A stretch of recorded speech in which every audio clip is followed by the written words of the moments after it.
halkani waa RTN. Assalamu alaikum warahmatullahi wabarakatuh. Dear viewers, once again welcome to Talking Points live on RTN. I'm Abdi Ahmed Abdullahi, and my guest once more is Dr. Ekuru Aukot, leader of Third Way Alliance and also a presidential candidate. Daktari, karibu. Asante sana. Daktari, first things first. You are an interested party at the Supreme Court, right. An amicus curiae. When that morning, on mid-morning, on 1st of September, when Judge Maraga gave the determination, what was your first reaction? First of all, I'm not an amicus curiae. I wasn't. Oh, okay. An interested party, actually, we took a position. Okay. An amicus curiae is supposed to just be a friend of the court. Okay. It's not supposed to take either side. Okay. And it is normally they are invited to address the court on some of the difficult issues or the uncertain issues, like the Attorney General and the LSKD. So I wasn't interested. Okay. Now, when Justice Maraga announced the annulment of the results, because for me, I thought we have made history as a country. We are joining 4 other Supreme Courts in the entire world that have actually overturned the decision of either a president or a Supreme Court. You know, the Austrian court, Maldives. The Maldives, and then there's Pakistan. I think Australia as well at some point. So we've made history, and also I think we've proved for the first time that we cannot condone an injustice, and that actually the judiciary is the last place of resort to be able to address an injustice. Okay. And I think for me, this really has vindicated the Kenyan judiciary when people, had lost hope. It's a sort of renewed hope in our country. But it also said something to me that actually there are good people out there who cannot stand an injustice to be perpetrated. There are people out there who cannot stand the will of people to be subverted. Now I've had from one political camp, especially the losers, by the losers, of course, I mean those who lost in the Supreme Court, saying that the will of the people was actually overturned. I see it on the contrary. It's actually the will of the people were affirmed by the judiciary, because if you really could steal an election, could manipulate an election, then you are not really interested in the will of the people. So I saw the true rule of the law reign in our land. I saw very courageous, wise judges who actually said we cannot condone an injustice, disregard for the Constitution. Remember, they put a lot of emphasis on the fact that if you must conduct an election, you must conduct it within the dictates of the Constitution and the election law. Okay. If that was not followed, it is their business to ensure that we respect the law, because this election is supposed to be managed within the confines of the law. The Constitution being the highest law in the land. Okay. Daktari, did you expect that verdict? Well, to be frank with you, I think I expected the verdict. I was very comfortable that we will expect the verdict. Maybe you may recall, or viewers may recall, that when we went to court, and I remember telling my lawyer clearly, we are not here to contest or to say we are opposed to the President Uhuru being declared as president. Because anybody could have been declared president. Even I could have been declared president. Okay. But we wanted to understand how that declaration came about. We wanted to understand the process, the credibility of the process itself. So I know Jubilee was trying to push us to argue numbers. Okay. Basically to try and argue that Uhuru got more votes than the other people. For us, that was not the issue. Because in fraud, it doesn't matter. You could actually steal somebody's property and claim to be yours. The question is this your property? How did you acquire this property? How were these results arrived at? Were we able to verify them? Where are they from 34As? Where are the originals? Up until now, we do not know the original from 34As. Up until now, IEBC has really failed to fully comply with the court orders, for example, allowing the scrutiny, the inspection of the servers up until now. Okay. So this is all the process. Because even, like I said, even a goat could have been declared the president of Kenya. But we wanted to know, okay, are goats ordinarily allowed to run in an election in a country? How did they get to there? How did the people vote for them? So election is a process. Okay. Yes. Daktari, thanks for your correction. You told me that you are not an amicus curiae, but you are an interested party. You took a position. Yes. What was your position? My position was that there were a lot of irregularities and illegalities committed in the transmission of the results. Okay. And we did not fault the voting itself. Actually, I went to vote in Kapedo at Turkana Girls Polling Station, and I took 5 minutes to vote, less than 5 minutes. So the problem started with the transmission. So our position, which I think the Supreme Court actually agreed with, and by the way, we are the only political party that actually filed an audit of the process. Even within that short time, we managed to put in our best brains. Our chairman, who is a CPS, Governor Salah Abdishek of Wajir, is our CPA. They actually put their eyes into auditing the process to find out where are the problems. So we took a position which was that there was so much irregularities, so much illegalities, forged forms. Did you know that even in some of the forms, Uhuru and Raila signed as presidential agents? Oh, really? Absolutely. And that's an illegality in its own. There's no way. That only tells you the story that those forms were forged, and so were the results. Did you know that even some parties that did not sponsor candidates like KANU, I don't know, other parties, I can't remember the names, actually signed the Forms 34A, which were for presidential results.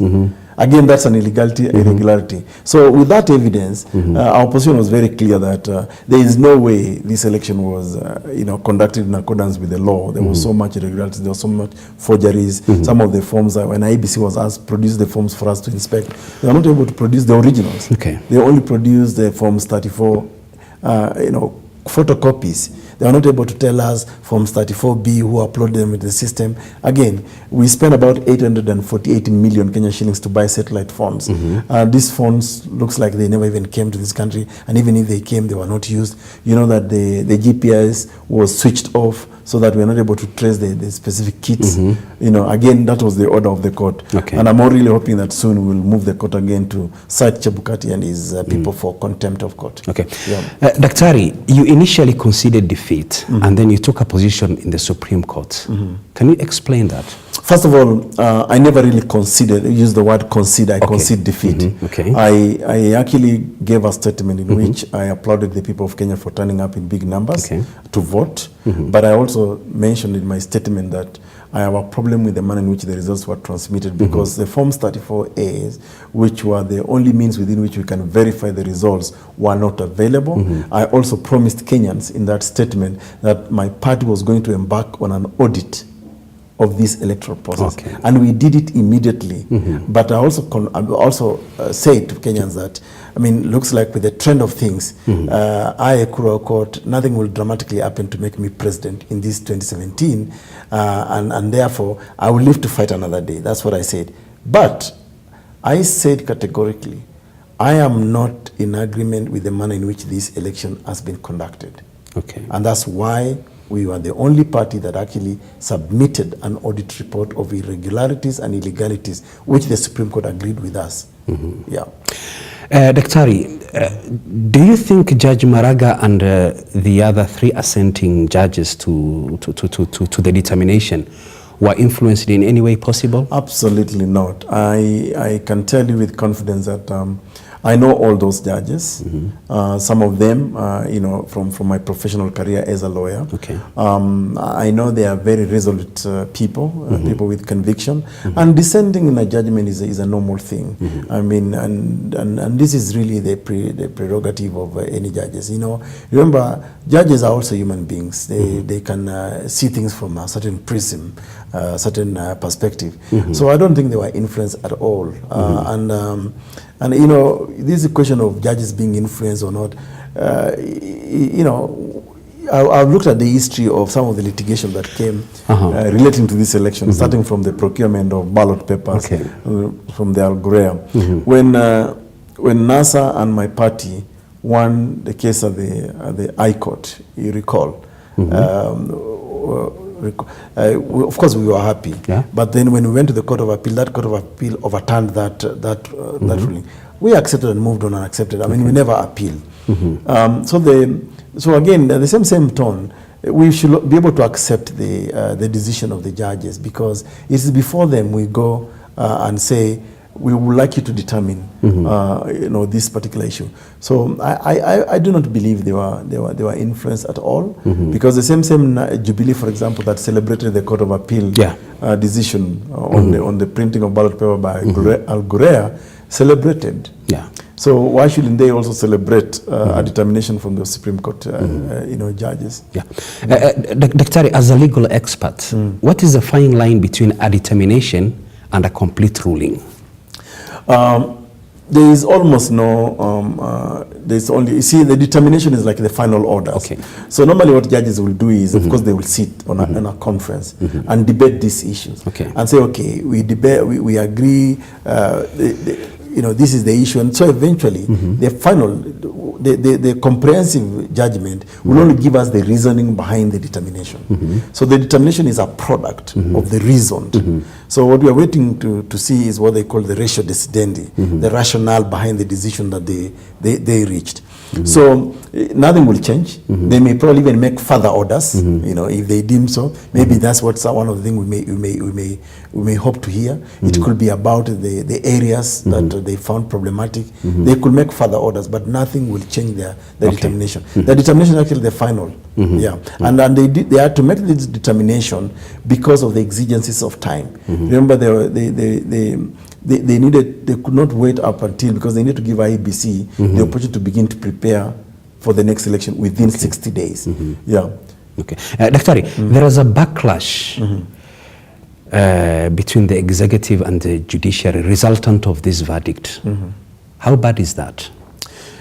It's very unfortunate that we've seen, first of all, starting from the bad behavior by President Uhuru Kenyatta himself, when after the verdict he called the judges wakora, basically meaning thugs, where he is giving conflicting information instead of really unifying the country, instead of accepting that this is respecting the judiciary. So President Uhuru came out as a person actually who does not respect the rule of law, to begin with, that he does not also respect the other organs of the state. Remember, in constitutional terms, you've got the three main arms of government. But he has a right to criticize. He can criticize, but he has no right to disrespect the judges. Just like the same way we also criticize his leadership as the head of the executive.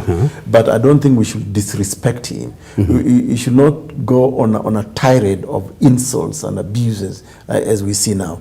We should not see that his camp is sponsoring such a useless and hopeless motion like I've seen of this MP for Nyeri, Ngunjiri Wambugu, because this is clearly instruction from President Uhuru himself. We should not see him, threaten the judiciary that when we take over power, we shall fix. Use those words. We shall fix the Supreme Court, the judiciary. This is a person who is not presidential. This is a person who is not ready to actually lead this country.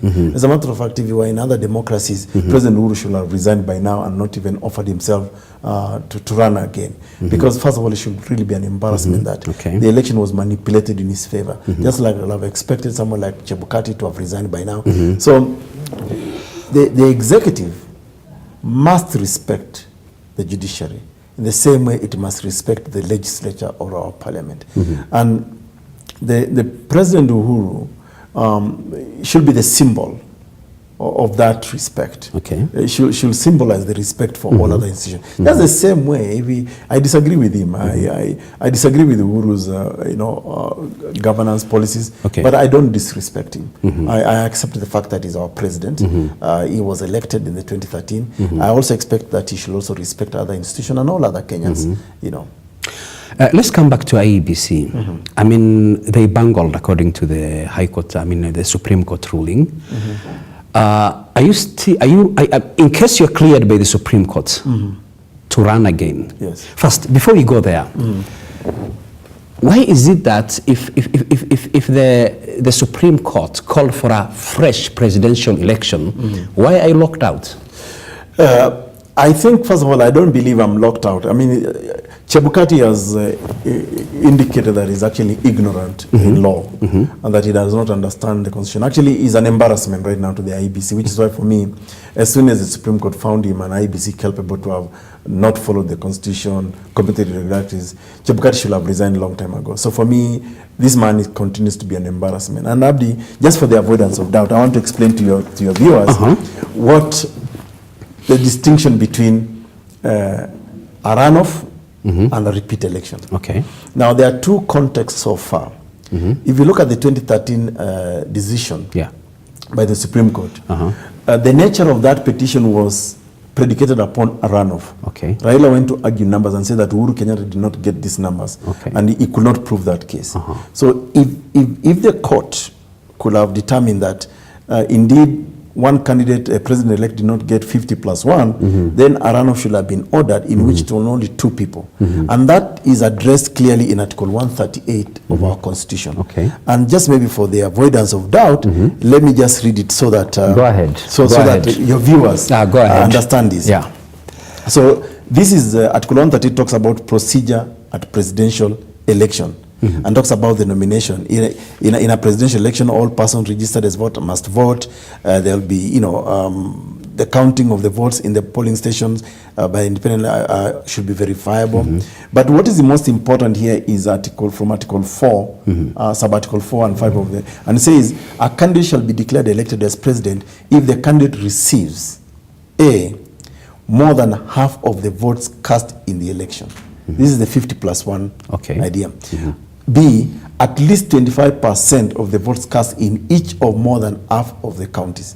Now, sub-Article 5 says, if no candidate is elected, a fresh election shall be held within 30 days after the previous election, and in that fresh election, the only candidates shall be A, the candidate or the candidate who received the greatest number of votes.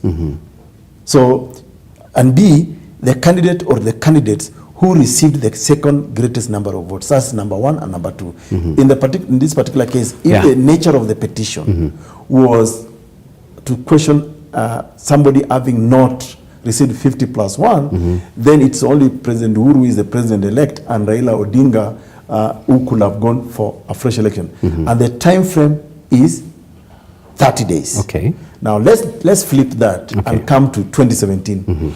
The nature of the presidential petition on 2017 was that this election was not conducted in accordance with the dictates of the Constitution and the election law. Okay. And that's why the judges invalidated that result and declared the results null and void, meaning it never happened. Okay. And that's why they ordered for a repeat of the presidential election afresh.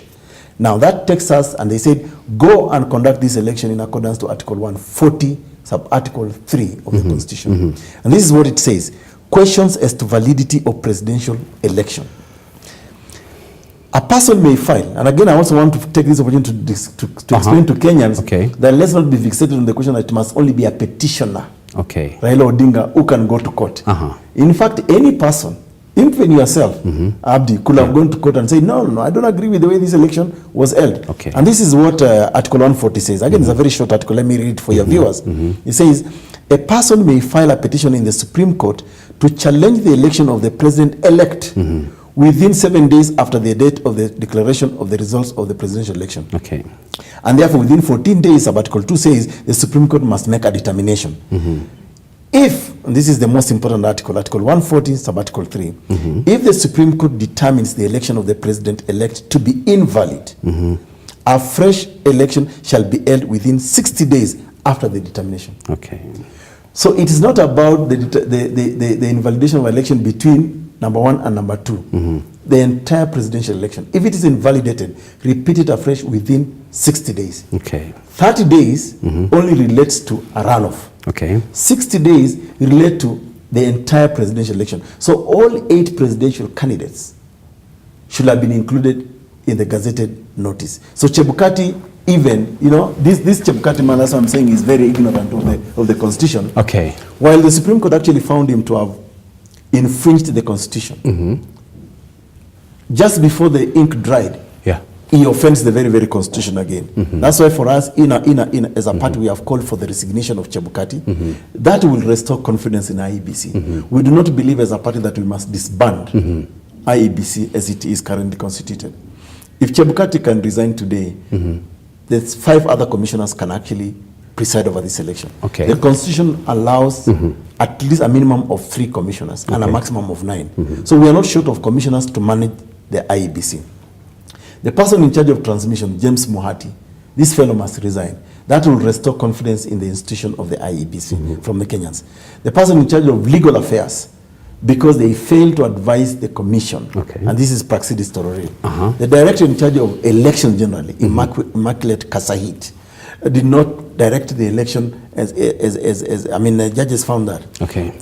Ezra Chiloba, the CEO, did not manage the administration of the election in accordance to Article 81 and Article 85 of the Kenyan Constitution. So at the very bare minimum, Abdi, these 5 officers of the IEBC must really resign. They must go. That way we can restore confidence in the IEBC. Because listen, it's like locking your ships with an hyena.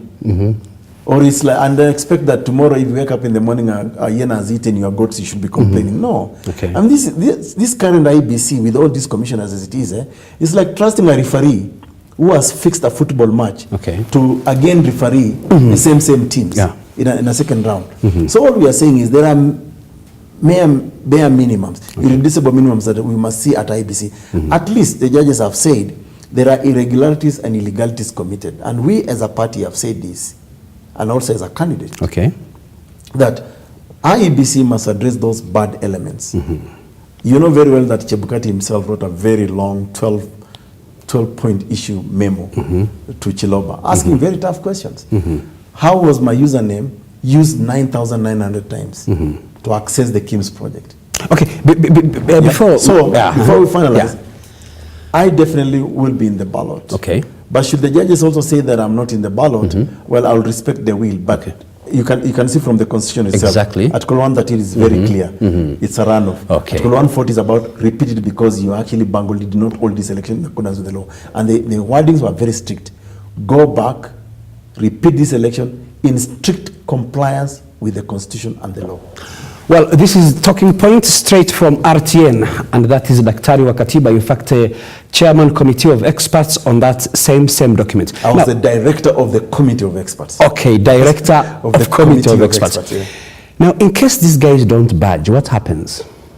I mean, the IEBC guys, I mean, what if they don't budge?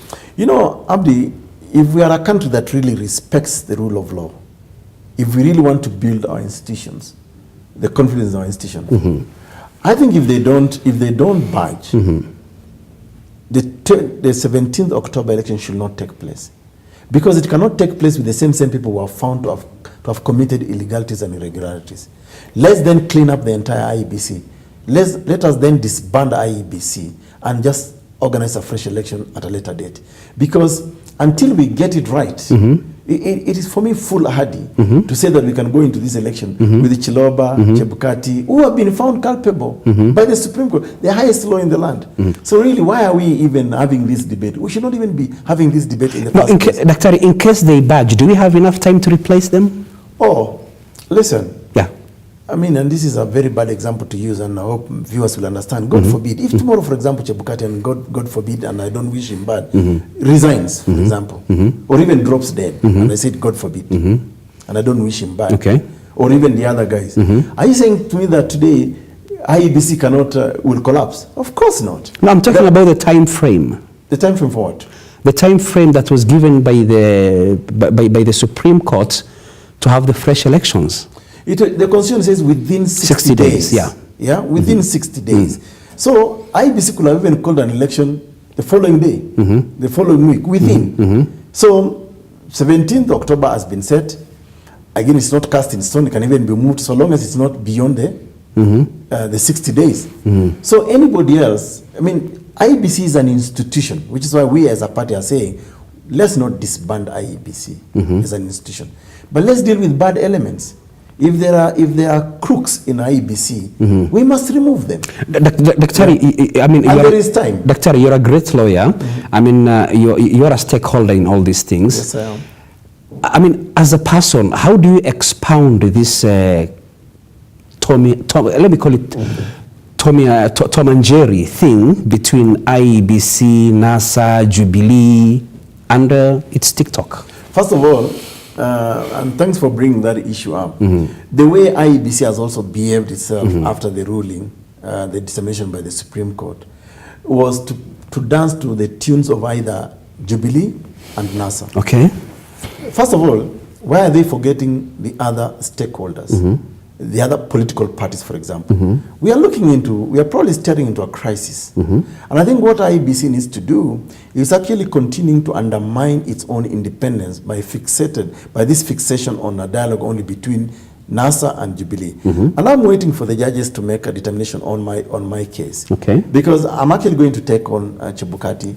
I'm going to cite him for contempt. I'm still going to move the same court. Because I think if there was any wisdom in Mr. Chebukati and IEBC, they could have expanded this dialogue beyond NASA and Jubilee. Because today the state the country is in, the uncertainty on business, on economy, on just peaceful coexistence of Kenyans is actually caused by NASA and Jubilee. And I think IEBC is actually playing to that tune. And that just shows you how shallow Mr. Chebukati and and that commissioners are. They shouldn't really choreograph the discussion around this repeat election around IEBC. They should look beyond these two individuals. What if Raila tomorrow says, I'm not going to run, or Uhuru, I'm not going to run? In fact, Dr. Let me interject. Now, the IEBC, according to the Supreme Court, the servers were to be inspected according to the courts. Yes. Is that the case? Yeah, you see, first of all, that's why I'm saying that, yes, the courts actually ordered earlier, even before the determination. So my question is this, if the court is not, if the judiciary does not get the due respect on directions and determination it gives, in this, how do I put it? We have never charted this territory. What do you think is the way forward? I think for me, if I were the judges of the Supreme Court, I should actually set Chebukati and some of the IEBC people responsible for contempt. And actually so that the judiciary can earn its right respect, they should send them to jail. Contempt attracts up to a maximum of 6 months. Okay. I think Chebukati should be sent to jail so that actually it sends a message to everybody. These judges spend a lot of hours. I sympathize with them. They probably did not even sleep because they put the country first. And that's why they had come up with the determination first before writing the full reasoned judgment.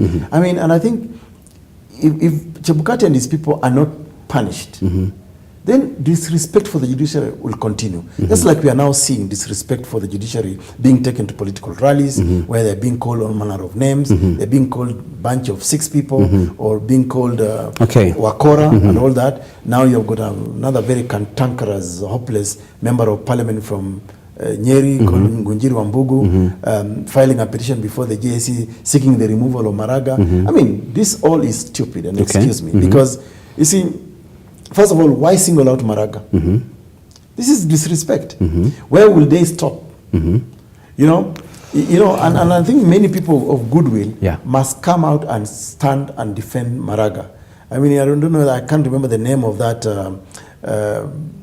I think German, philosopher that says that, first they came for me, then they came for the Jewish, they came for the communists, they came for, and nobody spoke. You see, if we don't stop this kind of nonsense going on from the political tirades against the judiciary, then eventually they might even come for individual and the entire judiciary. We don't want to be a banana republic. If they really wanted to be reasonable, then they should attack all the 4 other judges. Okay, Daktari, let me ask you this. In case you said they definitely feel that the court will clear you. If the court clears you and IEBC is not shaken up, 17th of October stands, will you go to the ballot? I think there is I have serious misgivings on that, and you know that's not a very easy. On the one hand, really, as a party, we want to put this election behind us. Okay. I'm very much aware. I'm also a person in business, in legal practice, and things are not very good for the country. There's a lot of uncertainty. There's a lot of fear.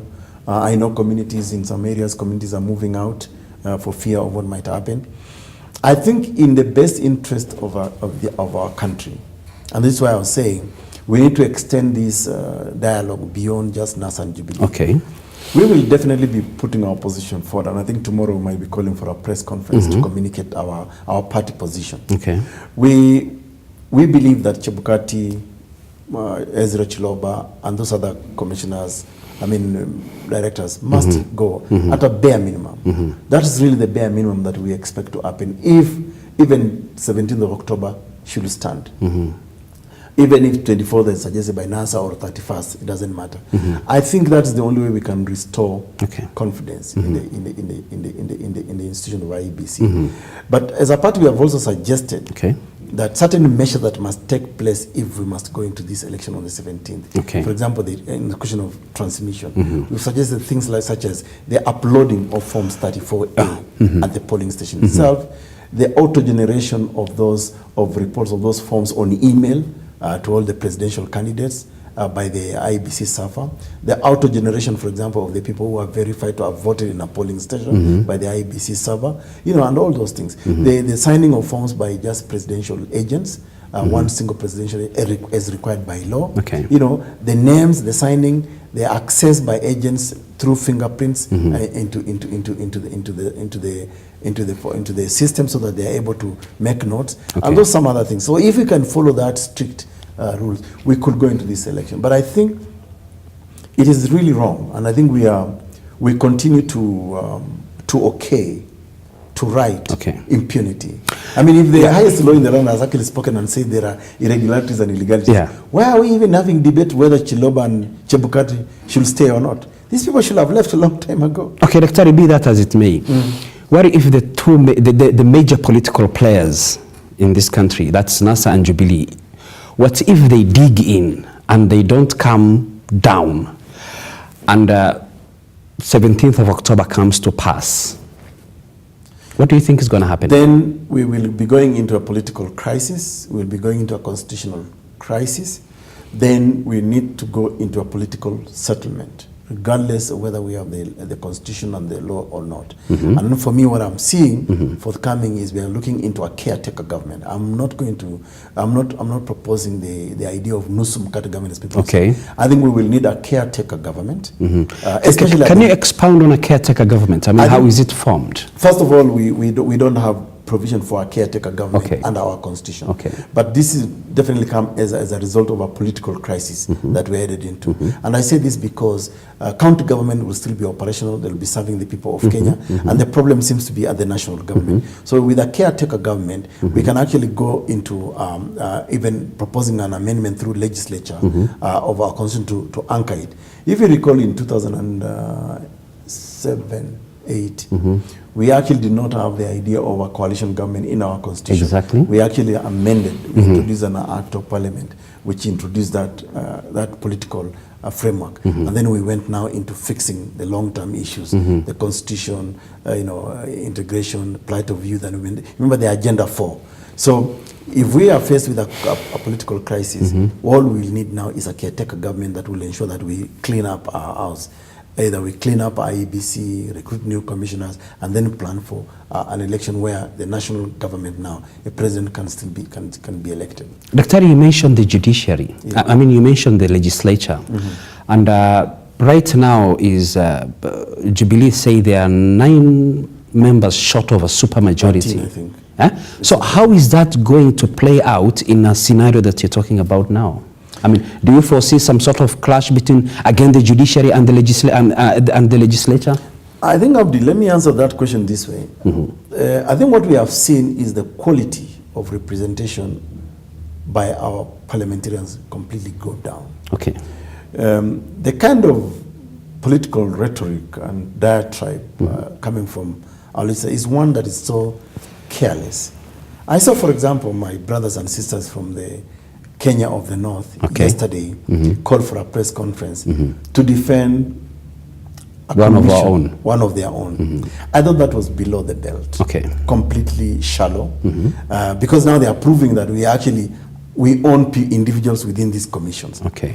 And I don't know why they chose only to defend one person. Okay. So I hope I will not hear the Borana also come to defend Boru, the Kalenjin come to defend Kurgat, maybe the Meru come to defend Koni, the Kisis come to defend Akombe, and maybe the Luyas come to defend Chiloba, Chebukati. Okay.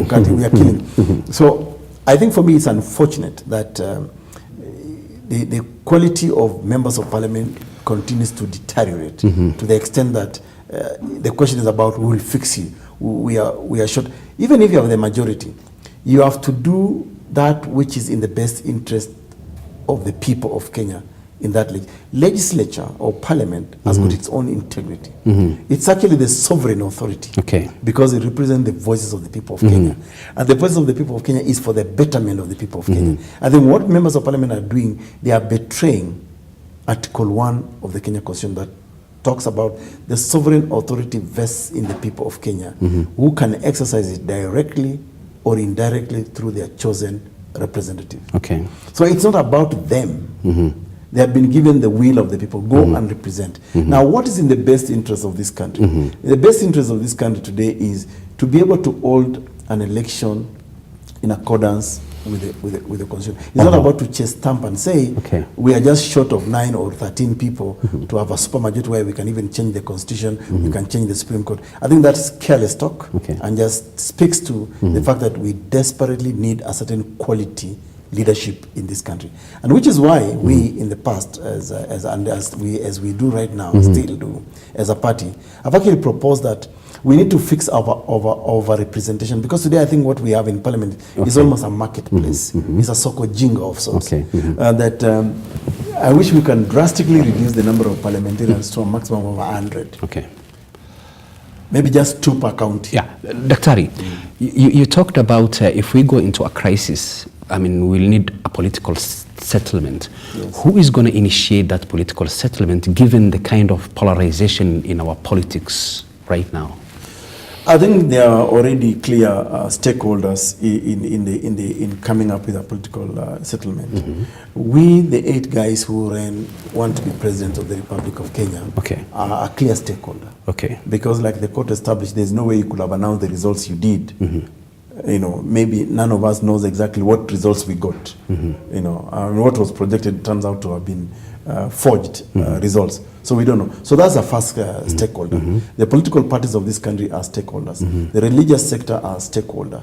Professional bodies are a stakeholder. The law societies of Kenya, these, you know, the KEPSAs and the rest are stakeholders. So of course, the government of the day is a stakeholder, and therefore we will expect some level of magnanimity from President Uhuru, who is currently the president enjoying power of incumbency under Article 134. What do you mean when you say part of the incumbency? That the power of incumbency. That, for example, you know, he does not have the powers, for example, to appoint or even fire cabinet secretaries, commissions, you know, public, you know, sign money bills and all that. So he doesn't. So his powers are limited right from when we cast the first vote up until when the next president is elected. So in other words, he's sort of a lame president, you know, a lame president for right now. He doesn't enjoy the full powers as in Article 142 of the Kenya Constitution. So I think those are the various stakeholders. And I think this is now where really wise men are needed in this, wise men and wise women are needed in our country to be able to make sure that this country is on the right path. As it is right now, the political posturing is not helping Kenya that much. And we need people who can rise above tribe, rise above numbers that they boast of, rise about their own party politics and put Kenya first, really. Daktari, this was your first shot to run at the presidency. Generally, what were your lessons?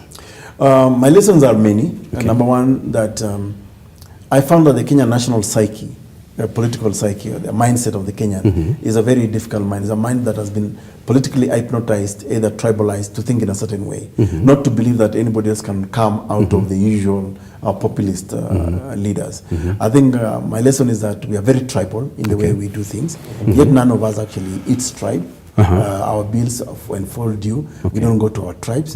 I also found out that we have commercialized politics so much that money plays politics. Kenyans are duped, and Kenyans have failed to see that from big money in politics, there's a direct connection with mega corruption.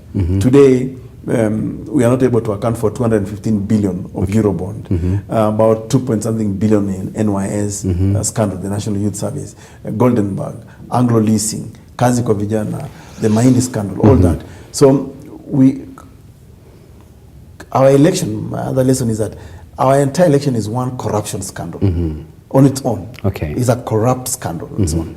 So I've learned many lessons that Kenyans are not interested in issue-based politics.